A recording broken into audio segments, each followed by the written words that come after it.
Said it got down to 30 degrees last night here on the Oregon coast, and there's ice and frost on the roads, you can see. But I spent the first 30 years of my life in Iowa, so this doesn't, but 30 degrees, that's like a heat wave to me. Right now, I actually only have on a t-shirt and a sweatshirt. I mean, in Iowa, you'd have on 5 shirts, gloves, and a hat. Look at that girl walking across the bridge. She just got a sweatshirt, no hat, nothing, no gloves. That's why I love the Oregon coast. I mean, I would say this is one of the coldest mornings I've seen in 10 years here, so it doesn't normally get like this at all. It rarely goes into the 20s here. But you go over to Idaho, and it was -2 degrees last night. Now that's something that I would not want to do. All right, let's go on a big, long adventure today and see what the Lord has in store. All the awesome things. You know, back in the Midwest, you know, in the worst of winter, like it could be -15 degrees wind chill.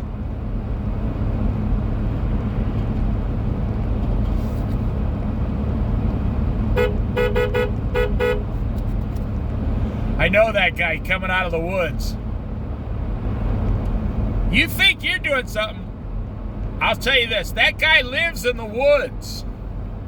I know him personally. He waved at me. He knows my vehicle and he waves at me. I've known him for about 12, 15 years. He lives in the woods full time. I'm not making this up. He's a really nice guy too. And he got up and he's walking into town.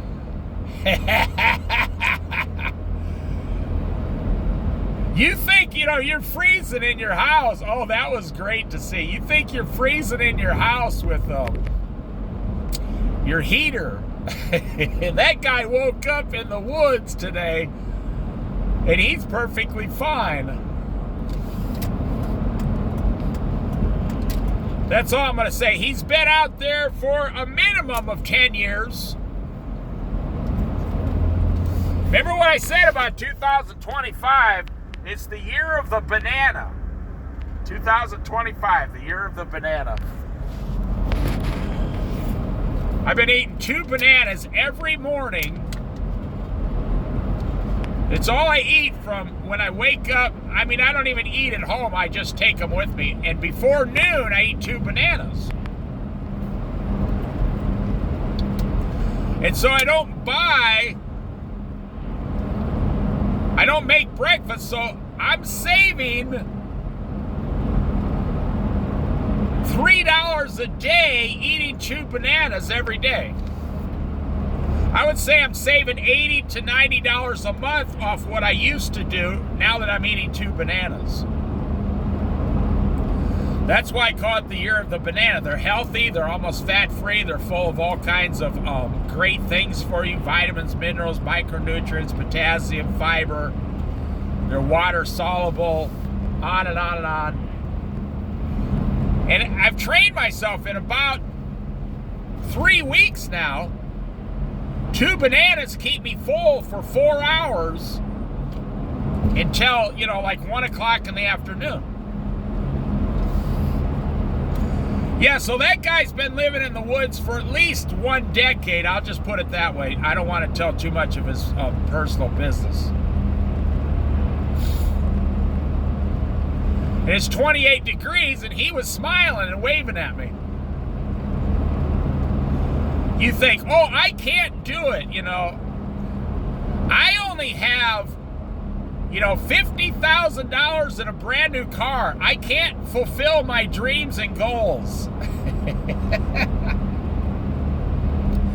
And then you see a guy who's fulfilled all his dreams and goals, and he wakes up in the woods out of a tent every morning for 10 years. And by the way, he's not lazy. He's not a lazy sluggard. He's got a college degree, and he's a very, very intelligent. And I'll just put, he lives that way on purpose. Kind of like the book of David Thoreau, I'm going to go into the woods and discover nature before it's too late. And that's what this guy did. And I'll just leave the story right there. I'm not going to tell you anything personal about the guy.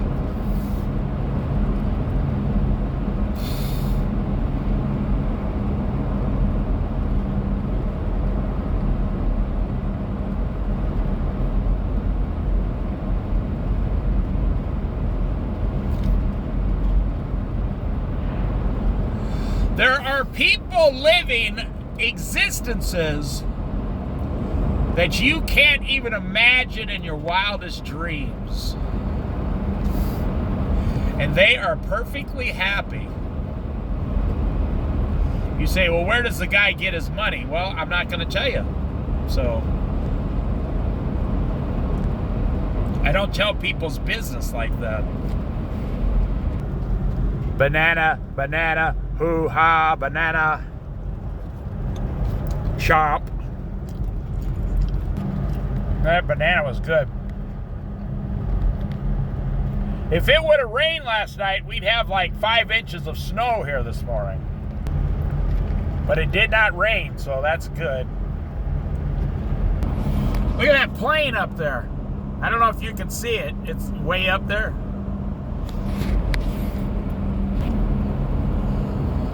Now, the reason you cannot live your dreams, the reason you cannot live out your dreams is because you want too much stuff in life.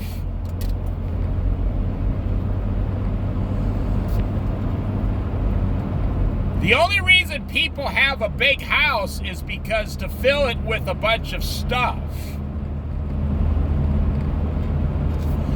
What do you do in your house? You sit on the couch and watch TV. Okay, you could cut your living room in half if you wanted to. You go out to the kitchen, and people don't even sit at a table anymore. You eat your food on a counter, so basically you need a refrigerator, a stove, and a counter to eat now. You could cut your kitchen by 50%. What do you do in your bedroom? You sleep, so you could cut your bedroom by half. Your bathroom, you shower, go to the bathroom, wash up, brush your teeth, comb your hair, and you're done. You could cut the size of your bathroom in half, like a campground bathroom if you wanted to. You could get rid of all your extra rooms, all your stupid closet space full of junk.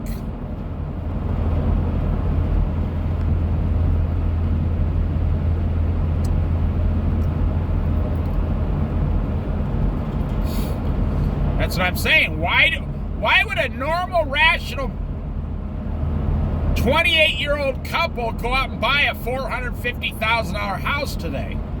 Why would they do that?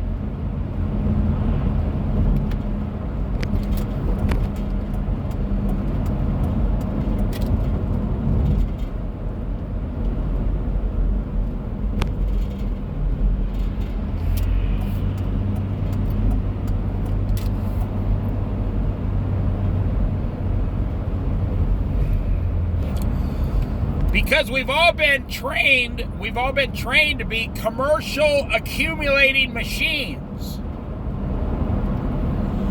We accumulate stuff. And we spend a lot of hard-earned money on that stuff or junk, and we want to keep it. And we have to have a place to keep it.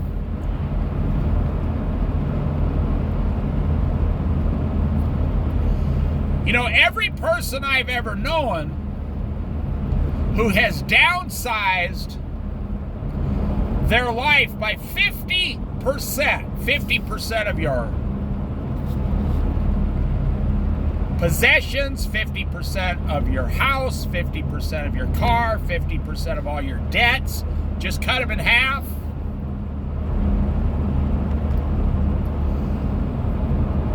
They have doubled their satisfaction in life. It's like whatever percentage you're cutting back on materially, that's the percentage you're increasing spiritually in joy. So if you cut back 25%, I guarantee you're going to have 25% more happiness and joy on this earth. I mean, as long as you're a Christian following Jesus Christ, you can't get joy any other way. Jesus doesn't want you to be a turtle carrying around all these backpacks throughout your whole life. No.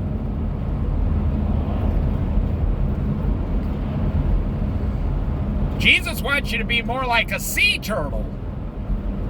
Big, huge sea turtle lives to be 150 years old just floating around the ocean. Completely free of everything.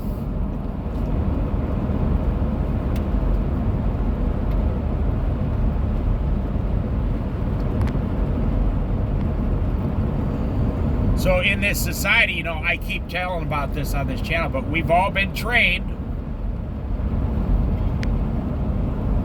And you do it every day, 7 days a week.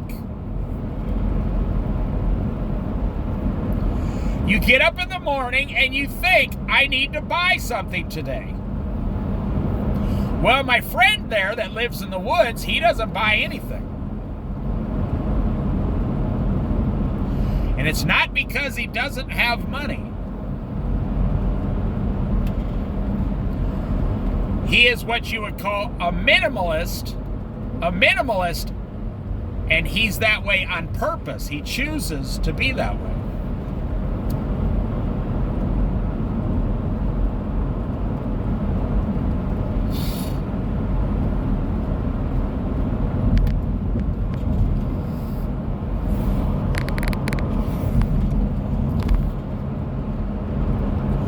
I'll tell you a quick story. This is a true story. They're all true stories. Everything I say is true. I mean, it actually happened. I kind of knew this guy like 5%, this guy who was a hermit.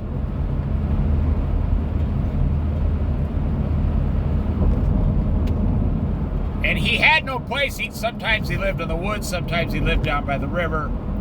He had a big, long, white beard. He lived here on the Oregon coast for a long time. He's passed away now.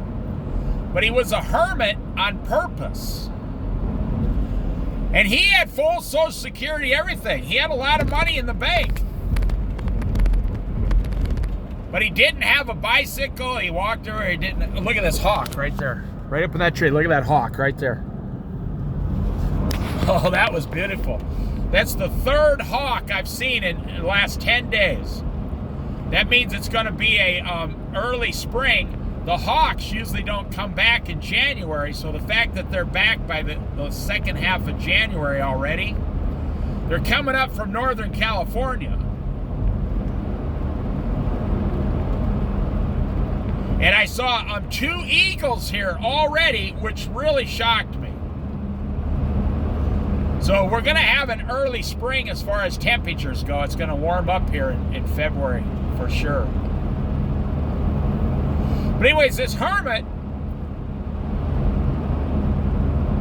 I saw him down by the river once, and he did talk to me. I said, how's it going? I said, I haven't seen you in a while. And he says, I got to ask you, can you give me a ride to town? I have to be somewhere before it closes. And he got in my car. This was like 15 years ago, 20 years ago maybe. And he told me he hadn't been in a car in 10 years. Wow, that's incredible. He had not been in a car in 10 years. And I gave him a ride like 5 miles into the town so he could take care of something that he had to take care of. He didn't have a choice, otherwise he wouldn't have went.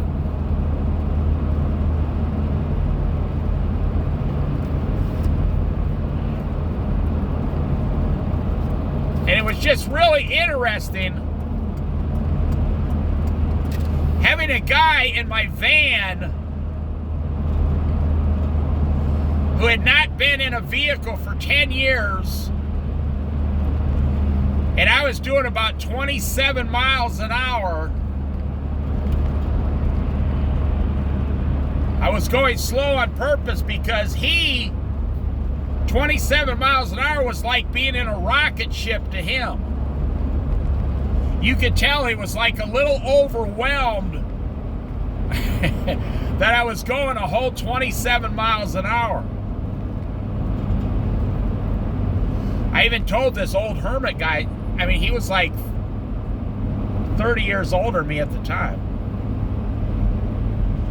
I said, yeah, we're only doing about 27. And he goes, yeah. He says, okay. He says, yeah, okay, all right, okay. I've had some interesting experiences in this world. Look at how beautiful that sun looks there.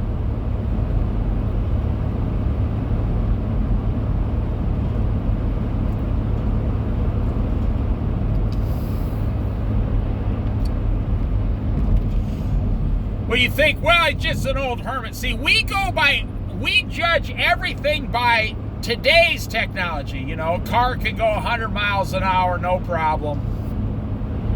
Well, not the one I'm driving, no. But a new car. Easily, every new car can go 100 miles an hour. But do you know, I mean, look it up. What's the fastest a car went 100 years ago in 1925? Like 40 miles an hour? So if you were born and raised 100 years ago, and you were in a car, you've been with horses your whole life, and buggies, and walking or running, or maybe they invented that new thing called a bicycle. There weren't a lot of roads, and there were not a lot of places to ride these things.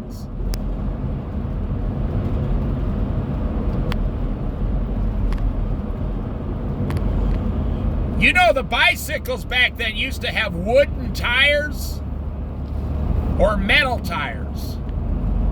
They didn't have rubber. There was no air to put in them like today.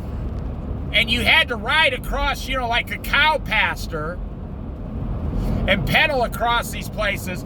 And you needed metal tires, round metal or round wooden tires. If you can find some of the old bikes that still have the original wooden tires on them, they're worth a lot of money.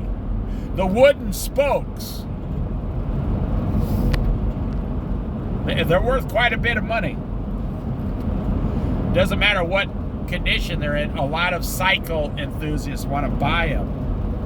And they're worth several $1,000s. They're hard to find, though. I mean,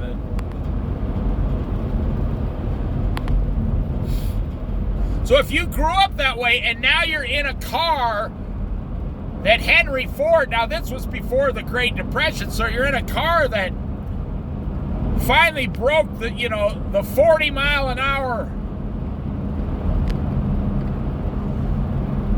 speed record. I mean, if you were a little kid in a car going 40 miles an hour, you would think that that car was like a rocket ship.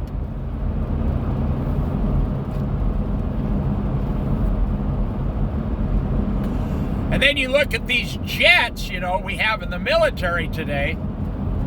They break the sound barrier. They break the speed, and boom. They go over 2,000 miles an hour in a jet. That would be wild. I couldn't even imagine being a pilot today. You're up there somewhere going 2,200 miles an hour. Wow. So if you go 60 miles, If you go 60 miles an hour, you go 60 miles in 1 hour, 60 minutes.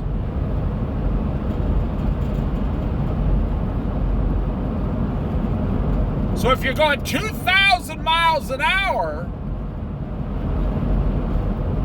I might have my math wrong. Wouldn't you go 2,000 miles in 1 hour in one of those jets?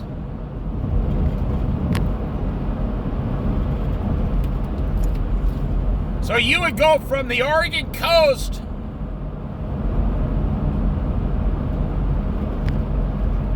to like Kansas in 1 hour.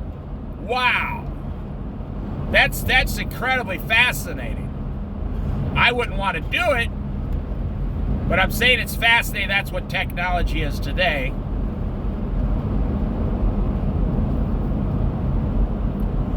Imagine getting in a jet out of Portland, Oregon air base and flying into Omaha, Nebraska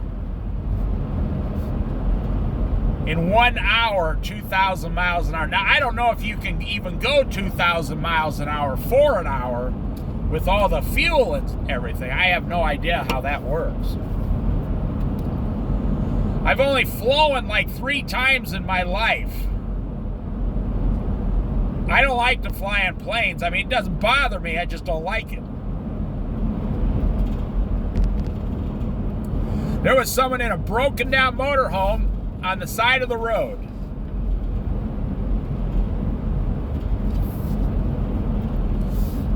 That's too bad.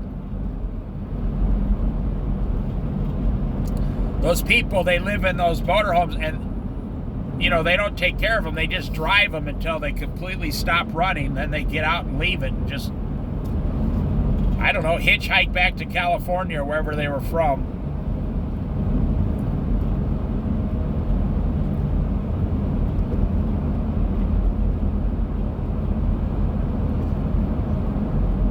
I think people are about out of money now. They're waiting for their tax refunds. Now, they lowered the child care tax credit from $3,500 down to $2,000 now is what it says. And then if I read it correctly, you can only get $1,700 refunded to you per child.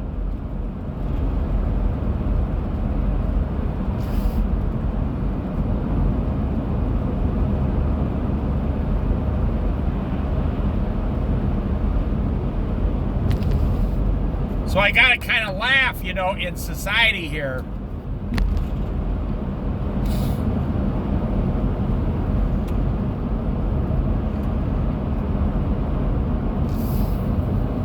A 100 years ago, the average person was doing about 22 miles an hour in an automobile.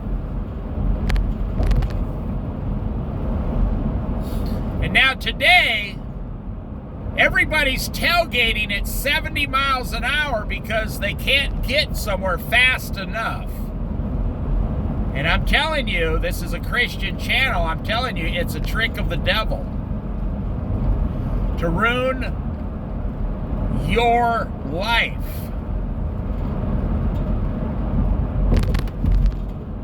I mean, what are you going to do? Go to the big box store as fast as you can? I mean, come on. How is that going to help you? They're not going to run out of the thing you're trying to buy. Look at all this ice and stuff here. It's not ice, it's frost.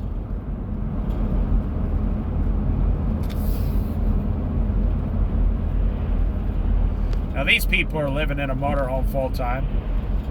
That was an old retired couple. They're pulling a Jeep. That's their existence in their retirement. Good for them.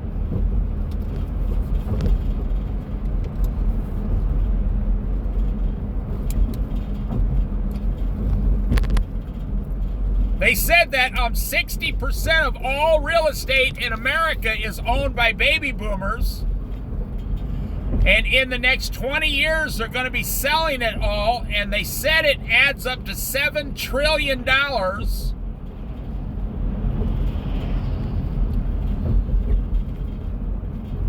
but they don't know who's going to buy it. Because the millennials are kind of too old to buy new houses like that. I mean, another house.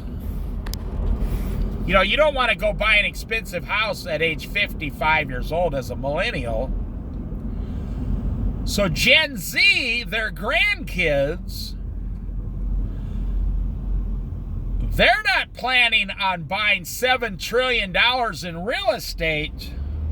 And by the way, 7 years ago, it was only $3.5 trillion.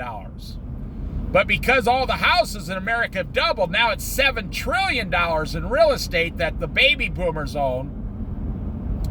They own over 50% of all the real estate wealth in America.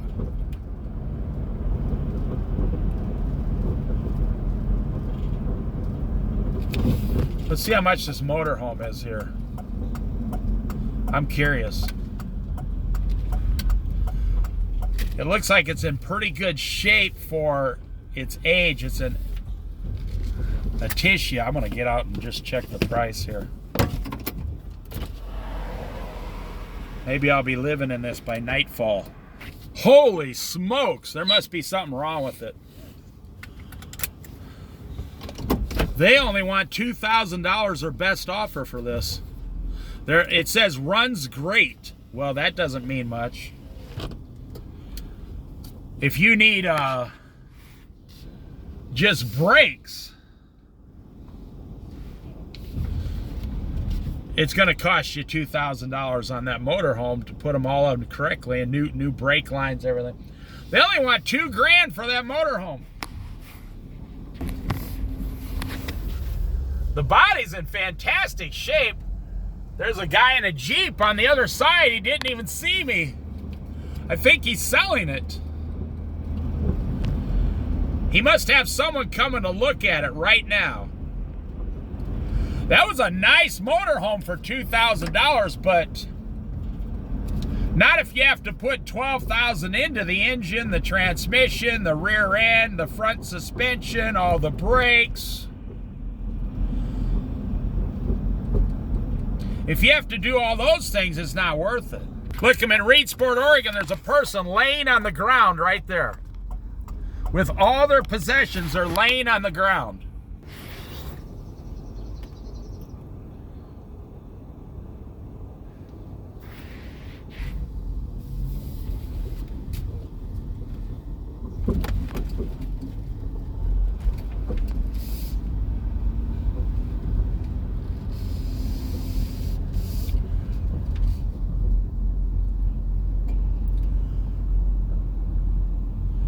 There's a lot of people suffering in this world. There's a person laying right in that stuff on the ground. Huh, interesting. But this is America. And for the most part, in America, you only suffer by your own hand, mostly.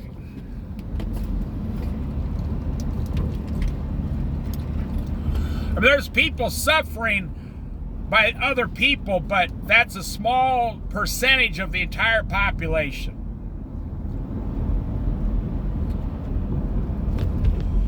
In America, we suffer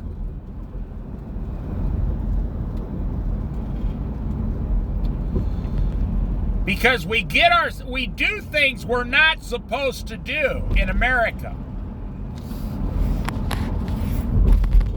Like, it's common sense. You're never supposed to use drugs, try drugs. But a small percentage of the population uses illegal drugs and becomes addicted to drugs.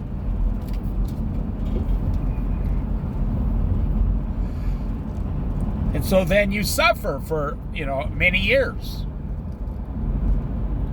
Because you tried drugs one time, and boom, you enjoyed it. See, that's why I tell people, why do you look at pornography? Because you enjoy it. Why do you go back and look at it some more?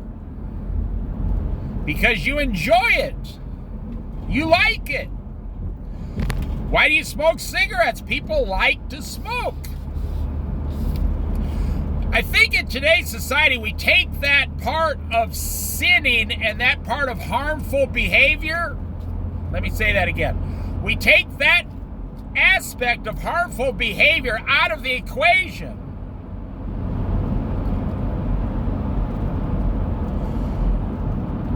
And we do not allow people to say, I enjoy sin. Because sin is not just a physical thing, it's a spiritual thing.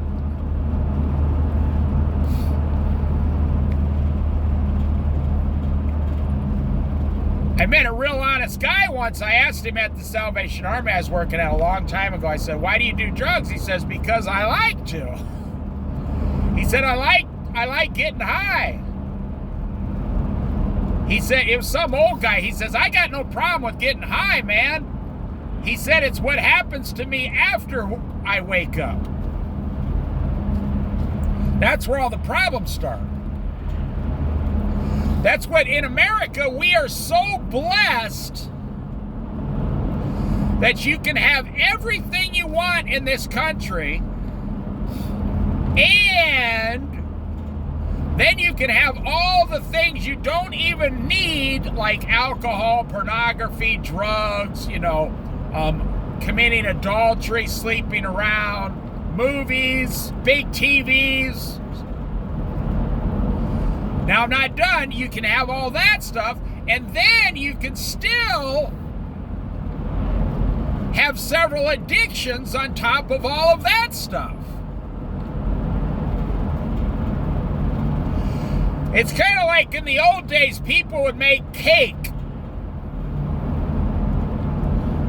but they didn't put frosting on cake like we do today. If that makes sense to you. 80 years ago, there was no big cans of frosting you bought at the store and put frosting on cakes. Cakes didn't have frosting on them 80 years ago. They were just like a cherry cake or a lemon cake or a chocolate cake. There was no frosting. Frosting is a pretty new invention for the average household in the last 80 years. And that is what has happened to Americans. Cake is no, and if you look at it, most cakes 100 years ago were made very healthy by whole grain flour products that the grain was crushed with eggs, milk,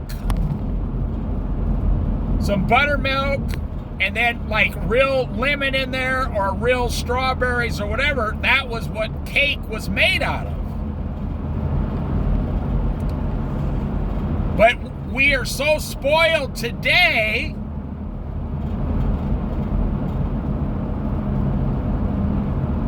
that you're like, well, I won't eat cake without frosting.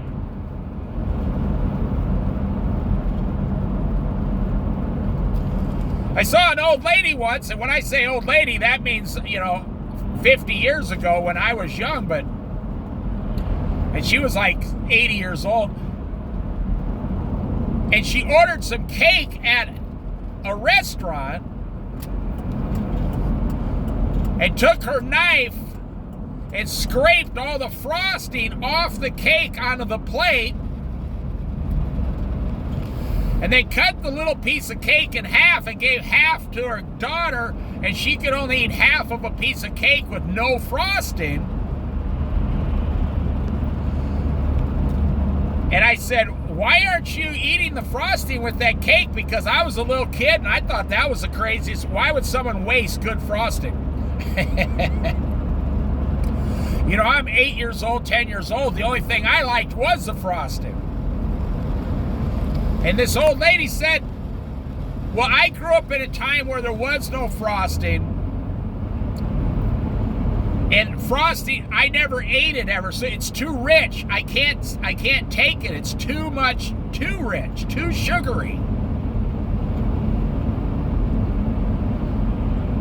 And then And she looked at me and said, and actually the cake's not that good anymore anyway in today's society. It's not that great. See, that's how I learned all this stuff. From old people.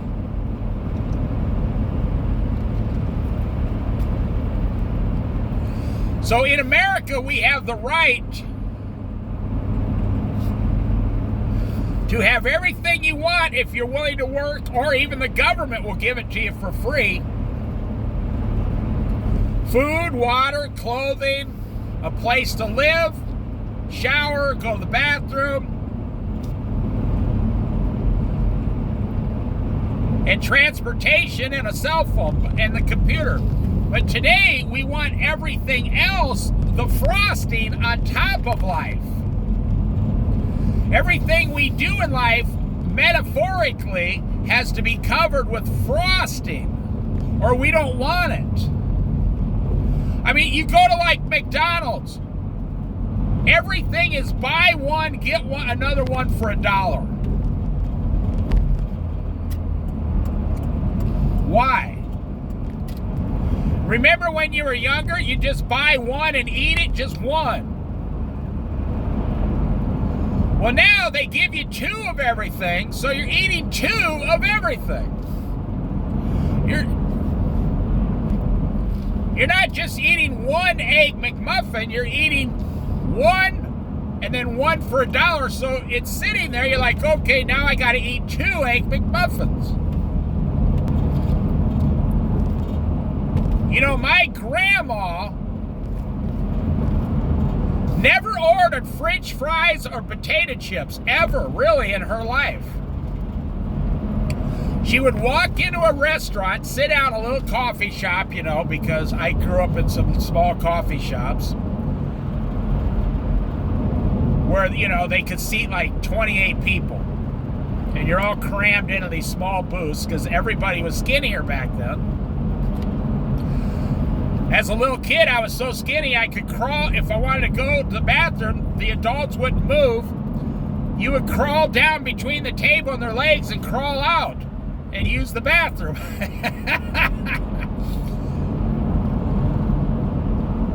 You say, I have to use the bathroom. They go crawl under and go out that way. I don't feel like moving. That's what they did. So you would walk in and order a small hamburger and a small tomato soup for $1.99. Or they would say, we're out of soup. Can I get you a small dish of coleslaw? So you would have a hamburger and like 4 or 5 small bites of coleslaw. And that was your whole meal.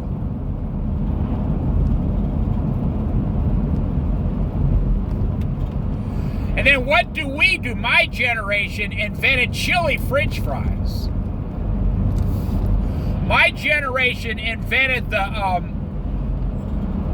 what's called the loaded baked potato. I was working in a restaurant once where they came out with those the first time. I mean, it was a nationwide thing. Everybody had to have them now to keep customers. Do you have any loaded baked? Do you have those loaded baked potatoes?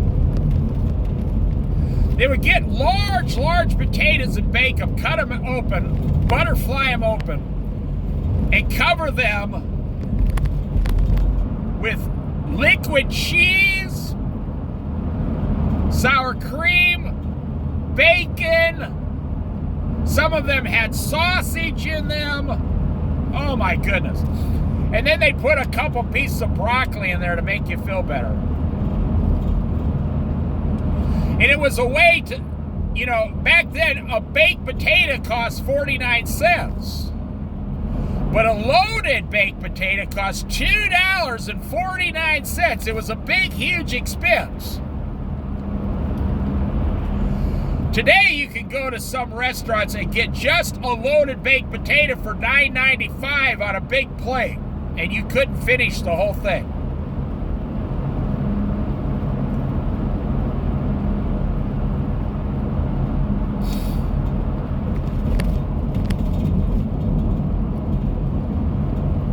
I remember growing up with my mother, we went to a place called Shakey's Pizza. And they had a player piano in there that played itself with these little paper cartridges you put in there.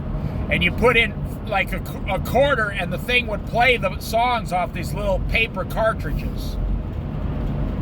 And the keys on the piano would move and everything by themselves, like there was a ghost or whatever playing the piano. It was really funny. Some places would even put like a plastic skeleton there pretending to play the piano. With the Shakey's Pizza, it's the kind of place you could stand up as a kid and watch them make the pizzas.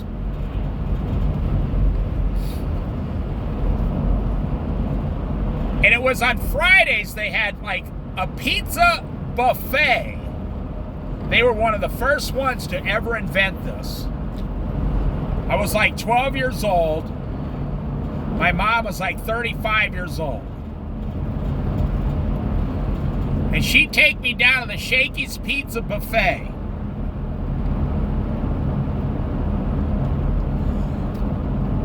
And she would say, "Don't tell your father we came here." I'm not kidding. She said, "Don't tell your father I brought you here." So on this buffet on Fridays, they put out like 6 different kinds of pizza. All the butterfly shrimp you could eat. Oh, I'm not making this up. And all the breaded shrimp you could eat. Pizza sticks, sauce, lasagna.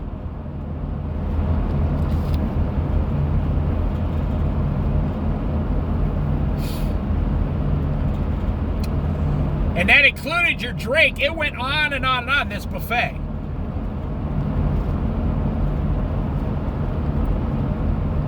And it was $2.99. And I remember they raised the price to like $3.99 after like 5 years, and my mother said, "Oh, I don't know if we can afford to come here anymore." She said, "I guess we'll have to." And it didn't matter because they went out of business. Now, they were making a profit. I'm saying they went out of business for other reasons nationwide. You could literally go in there and eat like 4,000 calories for $2.99. And my mother, you know, she was from the old school, so she would go to the buffet twice. But then those kind of women weren't allowed to go back again because going twice was embarrassing enough. So she had a son, she'd say, "Okay, David, when nobody's looking, get me some more of those breaded shrimp and a little bit more of the lasagna on a plate."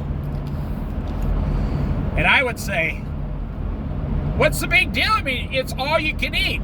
She said, "It's not that. I don't want people seeing me go back 3 times. Now, I didn't understand any of these things because I was looking. Look at this tailgater behind this Jeep. There's the Jeep. Look at this. Look at that guy. Oh my gosh, look at that. They're doing 70 miles an hour. Look at that. Speed limit here is 55. On the coast, yeah. That's exactly what I'm talking about. Those people, they have a $45,000 car. They have their house, their food, their clothing, and it's Sunday. Today's Sunday. They're racing, but they're Americans. You see, that's not good enough to have just that. Now they're racing as fast as they can to Coos Bay, Oregon here to get to the big box store. I'm sure they're not going that fast to go to church. No. Nobody does that.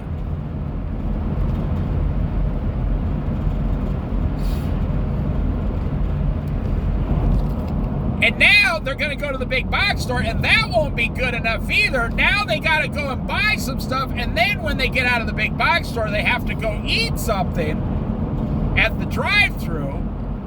Then they got to get back on the highway 75 miles an hour and tailgate the person in front of them all the way back to Reedsport. And then they got to go down to the grocery store and order and get dinner.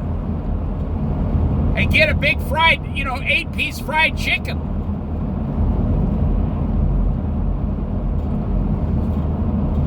I think I'll leave it right there. You see, we all destroy ourselves in America.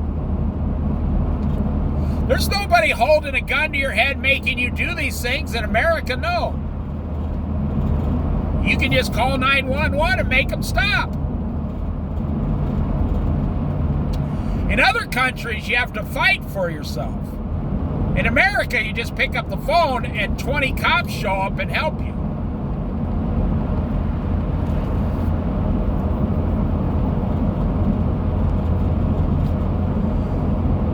That's why those fires down there in California, Palisade fires, that's why people are so angry and shocked.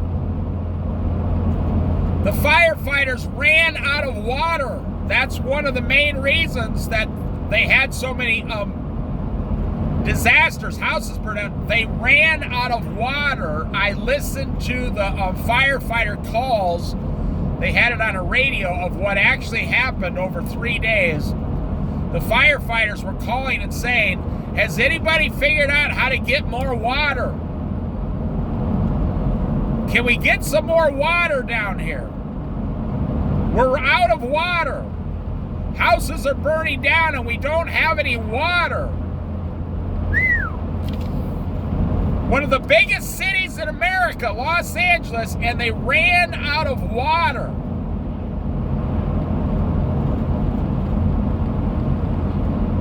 I mean, this whole thing hasn't even started. There's going to be heads rolling. Politically speaking, I don't think the governor will even keep his job. I don't think the mayor will keep her job on the next election. You're the mayor that let Los Angeles run out of water when your house was on fire. You're not going to get reelected. And probably the same with Gavin Newsom. He was going to run for president in 4 years. But now he's the governor that let the water run out when there was fires. I don't think he might not even be able to keep his job as governor. Now, I don't live in California. I'm only telling you what average Californian people are saying all over the news. If your house was on fire and you're an American paying your taxes, your insurance, everything, and the fire department shows up to put your house out, the fire in your house out, and they say, there's no water coming out of the fire hydrant. We're out of water. We have no water. You would be very, very, very angry.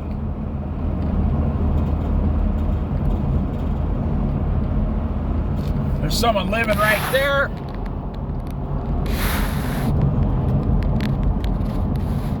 Holy smokes, there's a guy. Holy smokes. That Jeep that was going so fast pulled over like they ran into each other or something. Those people tailgating pulled over. I don't know what happened.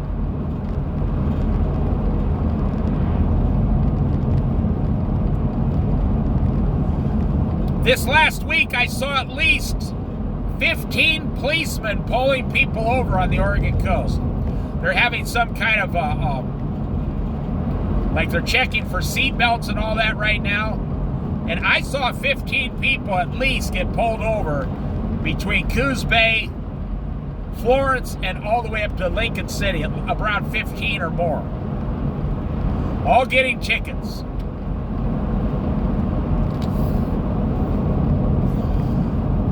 You're suffering. suffering. I'm going to end the video here. You're suffering by your own hand. The book of Ecclesiastes, if you want to really get into this subject, go to my playlist and start with the very first chapter I did in Ecclesiastes all the way through 12 chapters. And just re-listen to the book of Ecclesiastes and you will figure out all the problems you have in this life as an American. You want way too much stuff. And it's destroying all your joy and all your peace in this world. And Jesus Christ created you to live an entirely different life. But capitalism, commercialism, and consumerism, they need you to live almost like a slave existence, like an Egyptian slave during the time of Joseph in the Old Testament. Back then, an Egyptian slave had a family, had a place to live, and you made a little money, or you could make some money inside, but mostly what you did was you worked for the Egyptian government as a slave, and everything you did was to pay them. It's kind of like living in Switzerland today. You pay 55% taxes, but then the government gives you everything for free.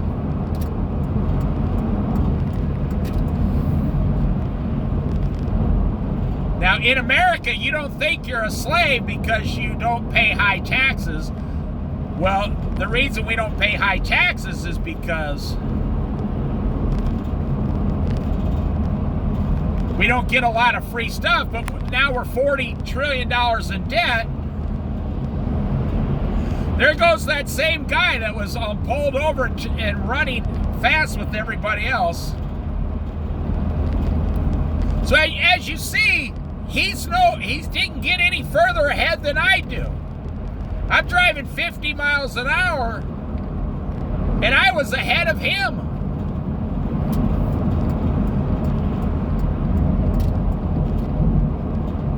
Well, that's what the Democrats wanted to do to you. They wanted you to pay 50% taxes and then give you all your stuff for free. Health care and all that stuff, child care, free education, free college.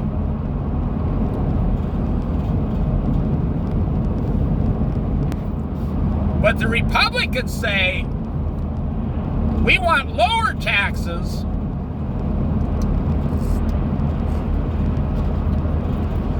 but we don't want to give you anything. So we're still going to have all the health care problems, the college problems, the welfare problems, the poverty problems. Republicans believe the only way for you to get ahead is to go to work between 40 hours a week and 70 hours a week and provide for yourself.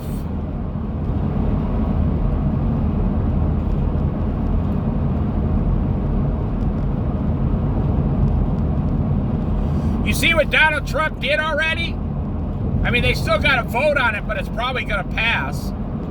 All the new IRS agents that Joe Biden hired, like tens of thousands of them, they were going to start auditing everyone who makes over $400,000 a year.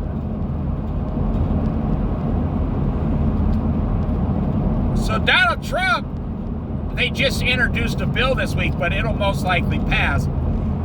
He canceled all those IRS agents. They're not going to be hiring them. And he's taking the money and using it for Border Patrol instead. So instead of hiring 10,000 IRS agents, I don't know what the number is, he's now going to hire 10,000 Border Patrol agents.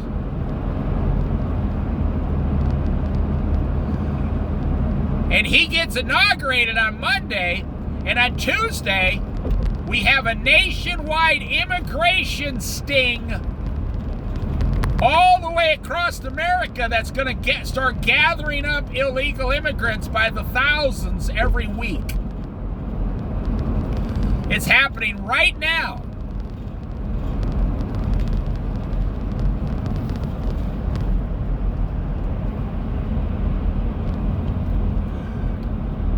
That guy from Canada followed me for 10 miles. And then when we get up to the bridge to merge, he floors it and pushes me off the road. He was patient for 10 miles. He could have passed me any time. Well, you know, I saw a Sprinter for sale in Portland, Oregon. A Sprinter van.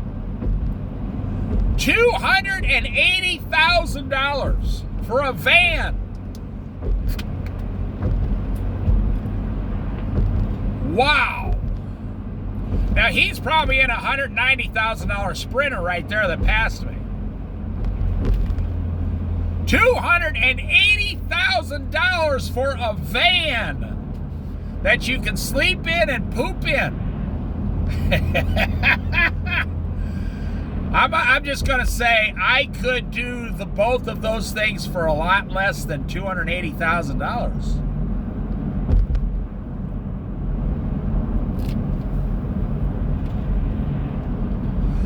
That just blows my mind that a Sprinter van now, these big long ones, can get up to over $350,000 now. Wow. All right, I'm going to end this video. You get the point. If you're an American, you're ruining your life because you want too many things above the necessities of life. And those things are taking away all your time and pleasure and energy and finances. And they're taking away all your space. Do you know that, 45% of Americans have a storage unit?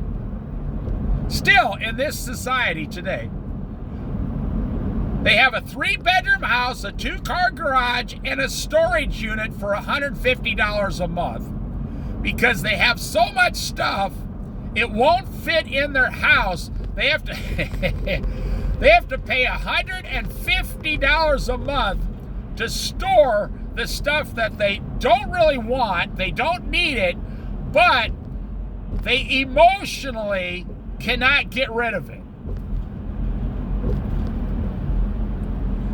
So they pay about $1,500 a year to store these things. And when you go to these, remember that old show, Storage Unit Wars, Storage Wars? Where you would buy the storage unit and you would, you see how fast these people are going? Well, you would buy it. Now, it's 30 miles an hour here, and I'm doing 30 miles an hour. And then it drops down to 20 miles an hour here. Do you think people go 20 miles an hour through here? Nobody does that, no. So you look at some of the junk that they buy, I mean, that comes out of those storage units, right? During the store, I looked at a few of them on YouTube.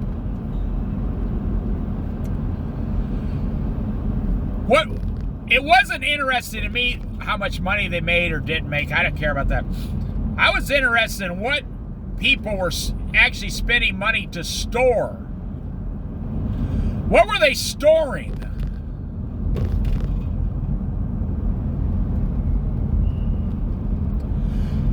And 80% of it just boxes of paper and dust and junk and mice and rats.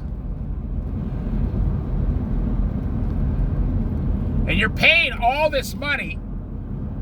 Like 45% of all Americans spend $1,500 a year to store something.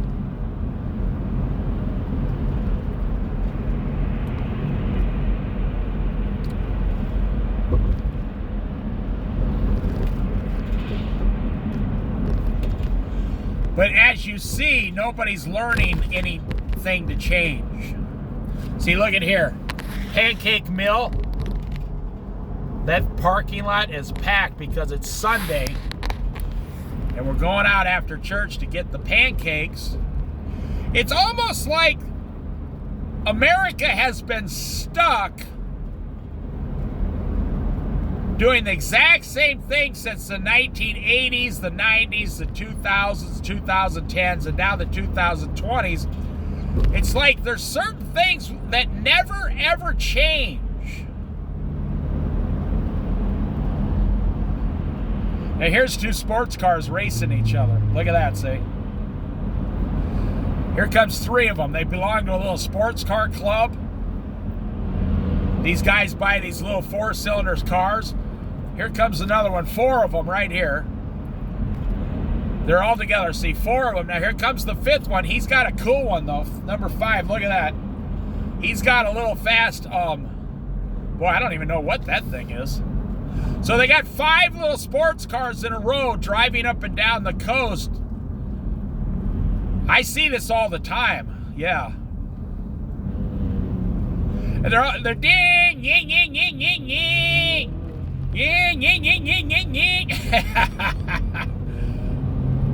They all belong to a little club.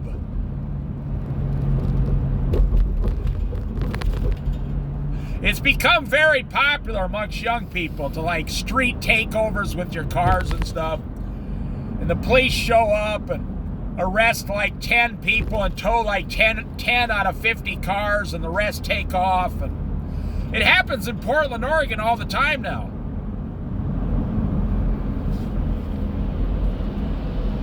And I'll end right here. Then you look at this guy right here on Sunday. What's he doing?